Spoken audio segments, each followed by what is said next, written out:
Cassette 2, Side 2. Practice Test 4. You will hear a number of different recordings, and you will have to answer questions on what you hear.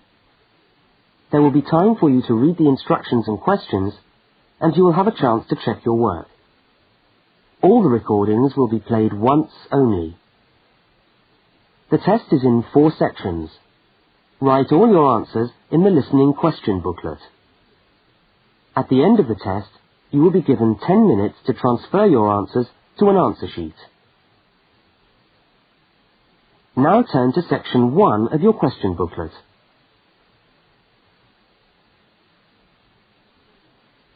Section 1. 2 students meet on the university campus. They start a conversation together. First, look at questions 1 to 5. For each of the questions, 4 alternatives are given. Decide which of the alternatives, A, B, C or D, best fits what you hear on the tape, and circle the appropriate letter.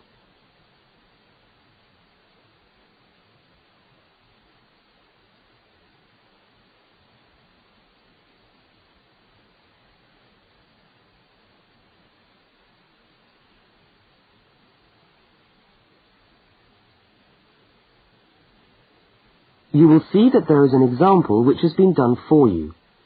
On this occasion only, the conversation relating to the example will be played first.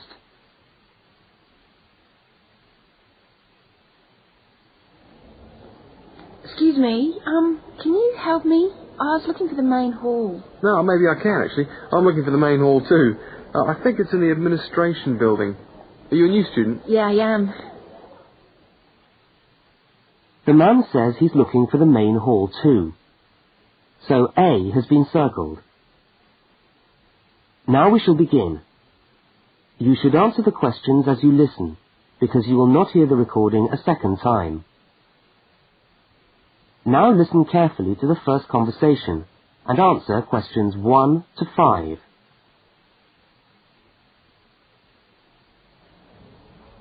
Excuse me, can you help me? I was looking for the main hall. No, maybe I can, actually. I'm looking for the main hall, too. I think it's in the administration building. Are you a new student? Yeah, I am. Yeah, I thought you looked as lost as me. I'm trying to find the admin building, too, so I can register for my course. I don't seem to be having much luck. Well, look, according to this map of the campus here, you go straight up the steps, turn left, and the building's on the right. Okay, let's see if we can find it. Ah, this looks right. Yeah, it must be. Look, there are hundreds of other people here. Oh, there must be at least 50 people in the queue. We'll be here till gone 2 o'clock at this rate. Yeah, and I'm starving. So am I. Actually, I was on my way to the canteen to get something for lunch. Why don't I go to the canteen and buy something, and you stay here and wait? Good idea. What would you like? Pizza, sandwich, hot dog, fried rice? They do everything. Oh, something easy. Takeaway fried rice sounds good. Okay, fried rice. No, on second thoughts, I'll have a cheese and tomato sandwich. Right, 1 cheese and tomato. Anything to drink? Yeah, give me a coffee, would you? Hot coffee's a bit hard to carry. What about a Coke or an orange juice? Get me an orange juice then. Look, here's $5. Oh, yeah, take $2 back. Shouldn't cost me more than $3. Well, keep the 5. We'll sort it out later. Oh, and could you get me an apple as well? Okay, back in a minute.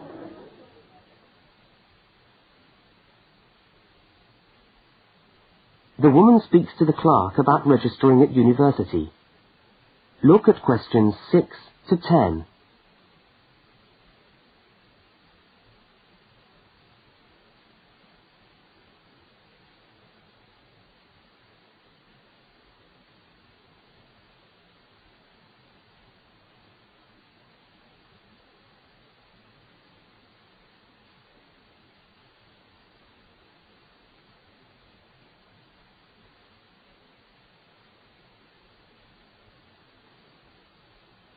As you listen, complete the form by filling in the numbered spaces 6 to 10.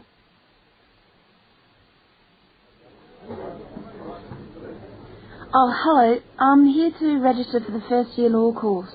Oh, I'll just have to fill out this form for our records. What's your name? Julia Perkins. Can you spell that for me? Yeah, that's JULIAPERKINS.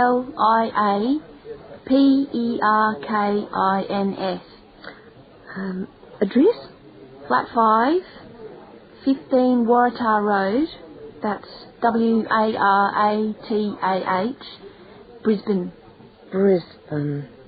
Oh, and your telephone number? Oh, we haven't got the phone on yet. We've only just moved in. Okay, well, can you let us have the number once the phone's connected? And I'll make a note here, to be advised. And the course? Beg your pardon? What course are you doing? Oh, first year law. Right. Well, you'll have to go across to the law faculty and get this card stamped, and then you come back here with it and pay your union fee. Oh, thanks very much.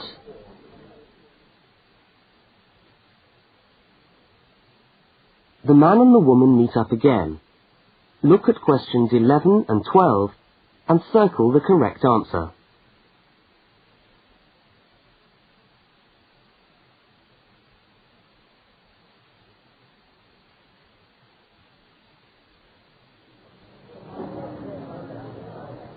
Oh, there you are. Oh, I thought you were never going to come back.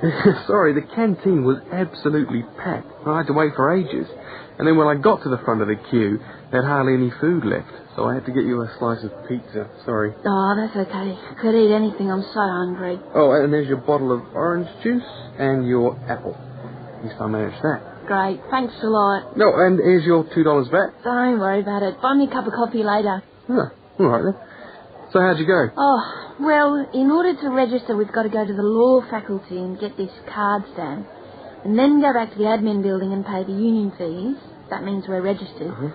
After that, we have to go to the notice board to find out about lectures, and then we have to put our names down for tutorial groups and go to the library. Oh, no, great. Well, first let's sit down and have our lunch, eh?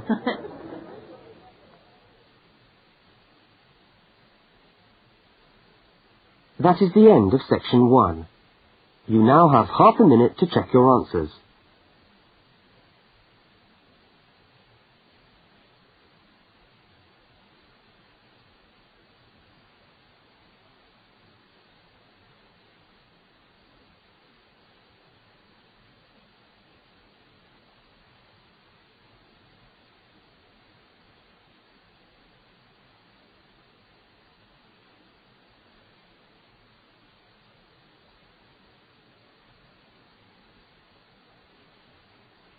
Now turn to section 2.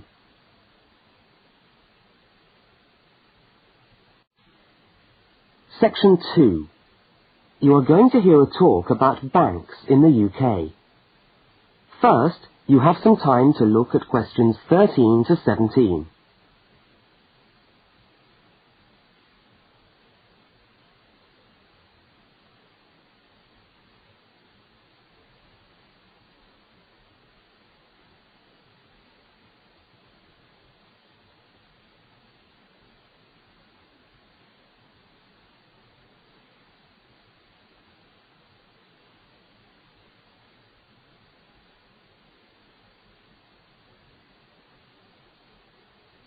Now listen to the talk and complete the notes by filling in the numbered spaces 13 to 17.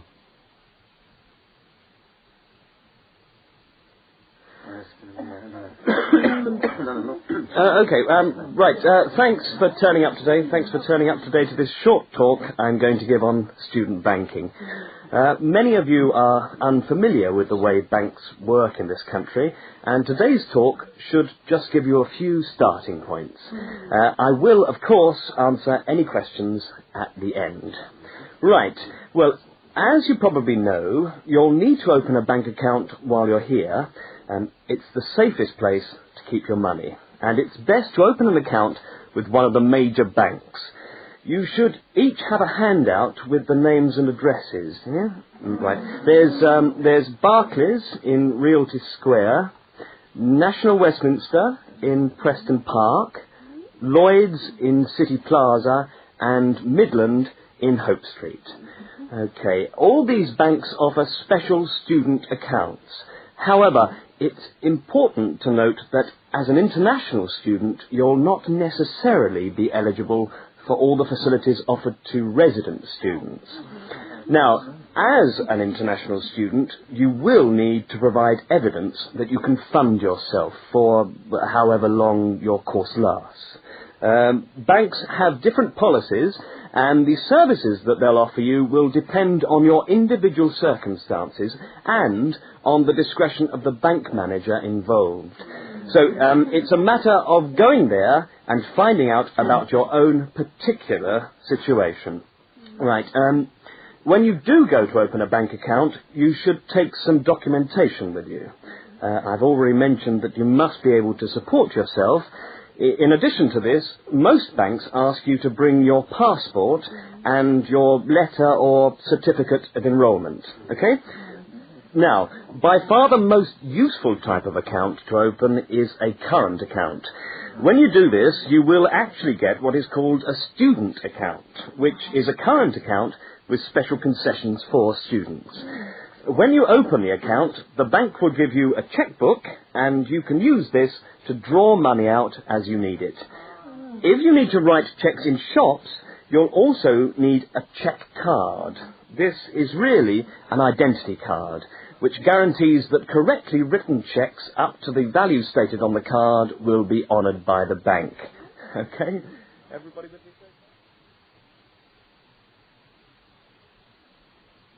Now look at questions 18 to 21.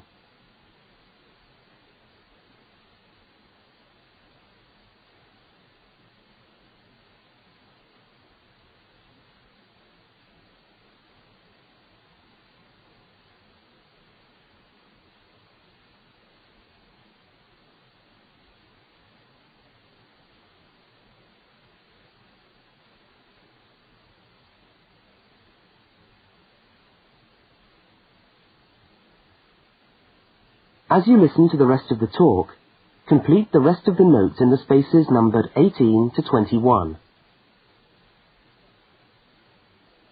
Right, if you want to draw out cash for yourself, you can make the cheque payable in your own name or to cash. You can also withdraw cash from a cash point machine with a cash card. Now, these are extremely useful as they enable you to withdraw cash from your account during the day or at night. There is also another card called Switch or Delta, and you can use this to pay for things in shops. It takes the money right out of your account, so you don't need your checkbook. Now, you may want to take more money out of the bank than you have in it. This is called having an overdraft. Be very careful with this. You should not do this without permission from your bank. Overdrafts usually incur charges, though some banks offer interest-free overdrafts to some students. But find out before you get one, right? Well, that just leaves opening times. When can you go? Banks used to be open from 9:30 a.m. until 3:30 p.m. from Monday to Friday.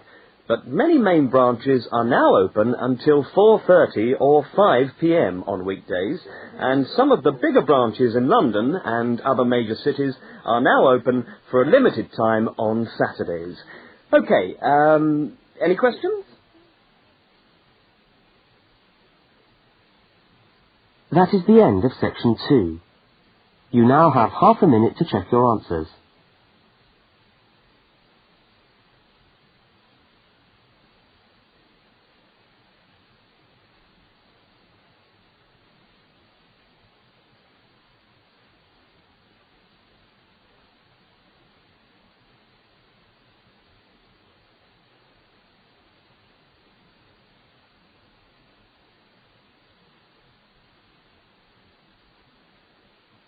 Turn to section 3.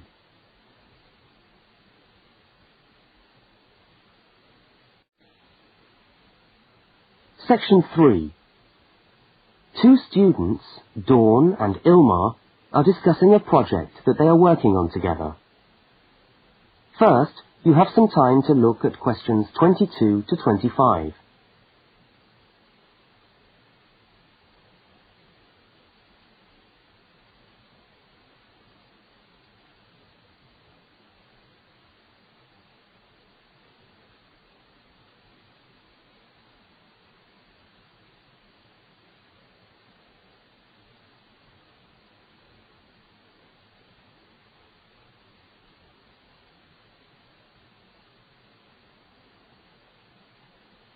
Now listen to the first part of the conversation and complete the fact sheet by filling in the numbered spaces 22 to 25.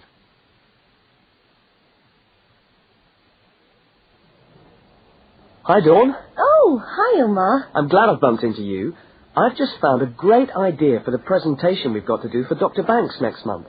What, the one on everyday objects? Yes. Look at this article. It's really interesting. The aluminium Coke can? You know, Coca-Cola cans, soft drink cans. Look, let's sit down here. Have you got a minute? Sure. I'll just get my bag. Okay. So, you think we can get a presentation out of this article? I'm sure we can. First of all, we can provide some interesting facts about the aluminium cans that we drink out of every day. Like? Well, here it says that in the US they produce 300 million aluminium drink cans each day. Wow! 300 million? Exactly. That's an enormous number. It says here, outstrips the production of nails or paper clips. And they say that the manufacturers of these cans exercise as much attention and precision in producing them as aircraft manufacturers do when they make the wing of an aircraft. Really? Yeah. Let's have a look. They're trying to produce the perfect can, as thin but as strong as possible. This bit's interesting. Today's can weighs about 0.48 ounces. Thinner than 2 pieces of paper. From this magazine, say. Yeah, and yet it can take a lot of weight. More than 90 pounds of pressure per square inch. 3 times the pressure of a car tyre. Okay, I agree. It's a good topic.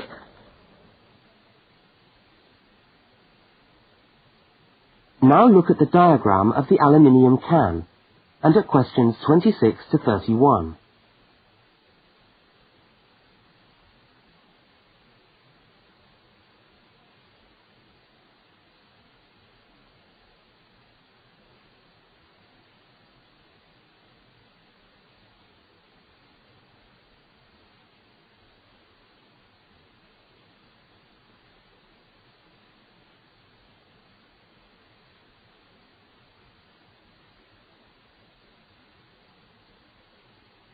As the conversation continues, label the can by completing the notes in the numbered spaces 26 to 31. What I thought was that we could do a large picture of a Coke can and label it, and then talk about the different parts. Look, I've done a rough picture here. Okay, so where shall we start? Well, the lid is complicated. Let's start with the body first. I'll do a line from the centre of the can, like this, and label it body. What does it say?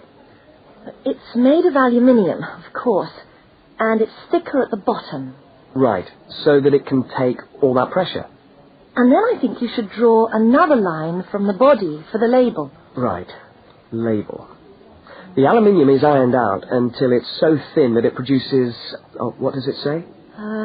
A reflective surface suitable for decoration. That's right. Apparently it helps advertisers too.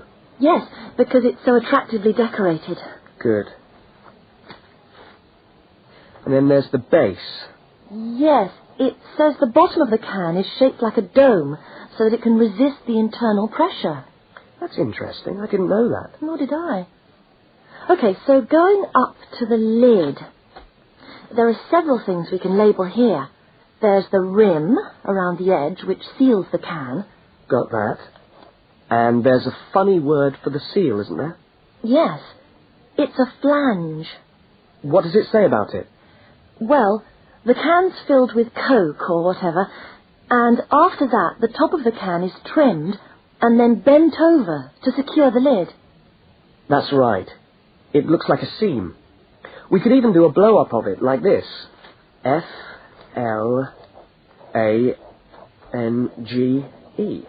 Yes, that would be clearer. I think we should label the lid itself and say that it constitutes 25% of the total weight. 25%? So it's stronger than the body of the can. So to save money, manufacturers make it smaller than the rest of the can. Didn't know that either. So, how do we open a can of Coke? First of all, there's the tab, which we pull up to open the can, and that's held in place by a rivet. I think that's too small for us to include. I agree. But we can talk about it in the presentation.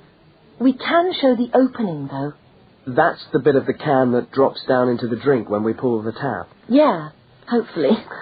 Sometimes the tab just breaks off. I know.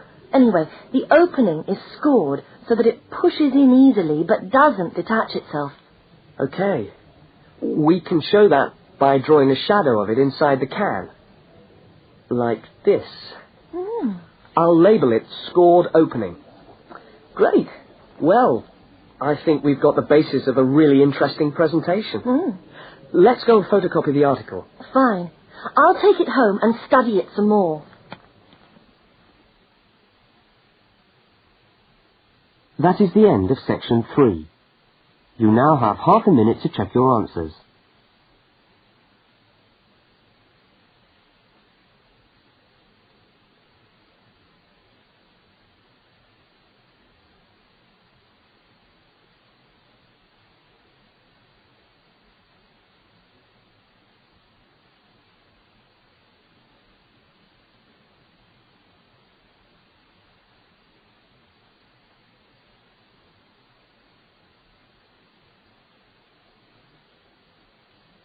Now turn to section 4.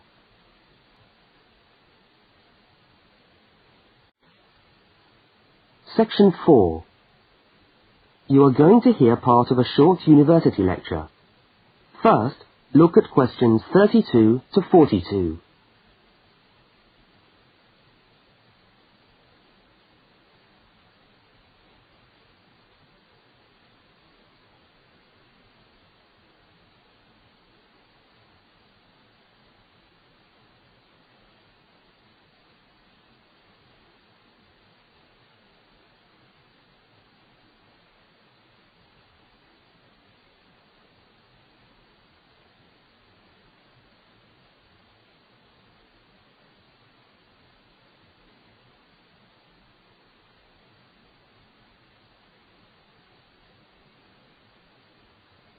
Now listen and complete the lecture notes in the spaces numbered 32 to 42.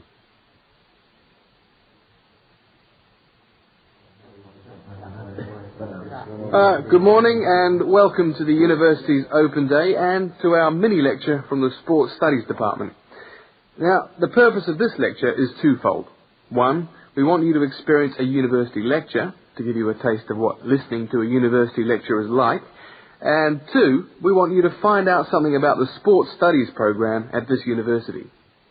So feel free to ask any questions during the talk and I'll do my best to answer them. Right, so what does a course in sports studies involve? Well, you wouldn't be blamed for not knowing the answer to this question because sports studies as a discipline is still comparatively new. But it's a growing area and one which is now firmly established at our university. Now, there are 3 distinct strands to sports studies, and you'd need to choose fairly early on just which direction you wanted to follow. And I'll just run over these now. Firstly, we've got the sports psychology strand. Secondly, we've got the sports management strand. And last but not least, there's the sports physiology strand. So just to recap, there's sports psychology, sports management, and sports physiology. Let's look first at psychology. Now, the people who study sports psych want to work with top athletes, and they're looking at what will take those athletes that 1% extra. What makes them win? When all other things are equal, physically all other things are equal, they want to know what are the mental factors involved.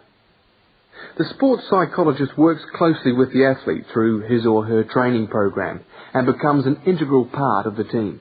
In fact, you could say that they play just as important a role as the coach. So if you're interested in what makes people win, this could be the area for you. Now, secondly, we've got the strand which I refer to as sports management. And this goes hand in hand with the area of sports marketing. So you might like to think of this area as having 2 branches, management and marketing. On the management side, we look at issues relating to the running of sports clubs, management of athletes, that sort of thing. But then on the other side, we've got sports marketing. And this is the side that interests me more, because here we will look at the market forces behind sport. Questions like, why do people spend their money on a football match or a tennis game rather than, say, on buying a CD or going to the cinema? What are those market forces? Sport used to just compete with sport. Nowadays, it competes with other leisure activities. The spectators go to sport to be entertained rather than out of loyalty to a team. They want to have an evening out, and they don't want the cheap seats anymore. They want good seats. They want entertainment. And the professional sportsmen and women respond to this without question. They are there to give a performance. They provide the entertainment. So in the marketing course, we address all these commercial issues, and we look at how this hooks back into the management of sport. Now, the third branch of sports studies sometimes comes under another name and is also known as exercise science. And again here, we find that there are two distinct types of exercise science. The first is working very much at the macro level, what I call the huffing and puffing people. So this looks at fitness testing, body measurements, all that sort of thing. But the more interesting side of sports physiology, at least in my view, is the side that looks at the micro level, looking at cellular change. They're doing cellular research, looking at changes in body cells when the body is under stress. So that just about brings us to the end of our mini lecture for today. I hope you found it interesting, and I look forward to seeing you all on our course next year. But feel free to come and talk to me if you want any more information. I'll be over at that notice board near the main entrance. Thank you very much.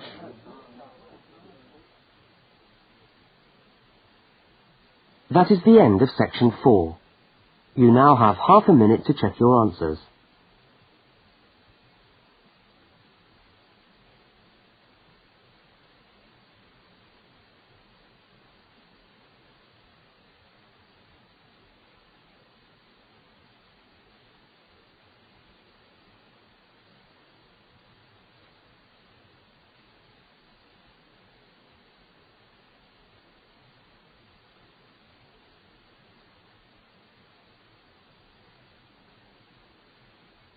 That is the end of the listening